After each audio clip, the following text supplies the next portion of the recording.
শুনেছি ঘর বানাতে নাকি ঘর ছাড়তে হয়। ঠিক। কথাটা কটু হলেও বাস্তব। আর ঠিক এমনটাই হলো আমার সাথে। আমি আজ প্রায় 2 মাস ধরে আমার প্রিয়জন থেকে দূরে কলকাতাতে থাকি। বিজি হ্যাকটিক লাইফে এই দিনগুলো কোনোরকমভাবে চলে গেলেও কোনো ফেস্টিভ সিজন আসলে কিন্তু বাড়ির কথা একবার হলেও মনে পড়ে। আর আমি তো এমনিতেই বাড়ি পাগলা মেয়ে। আমার বাড়ির কথা সবসময় মনে পড়ে। আজকে এই হোলির দিনে পুরো সকালটাই ঘরে ছিলাম বলে বাইরের আবহাওয়ার ব্যাপারে এত একটা জানতে পারিনি। কিন্তু স্নান করে কাপড় শুকোতে যখন ছাদে যাই, তখন দেখছি বাইরে পাড়ার আন্টিরা, তারপর বাকি যারা ছোট বাচ্চারা আছে সবাই মিলে হোলি খেলছে।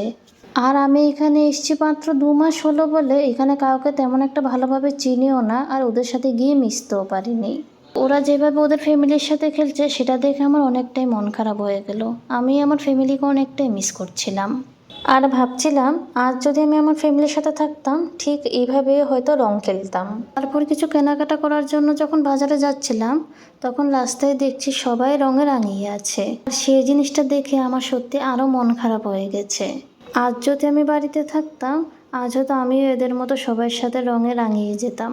আচ্ছা যাই হোক, আমি তো আর এবছর হোলি খেলতে পারলাম না, কিন্তু ঠাকুরের কাছে এটাই আমার প্রে থাকবে যে অ্যাটলিস্ট এমন কোনো স্পেশাল ফেস্টিভ সিজনে কেউ যাতে কেউর প্রিয়জন থেকে যাতে দূরে না থাকে।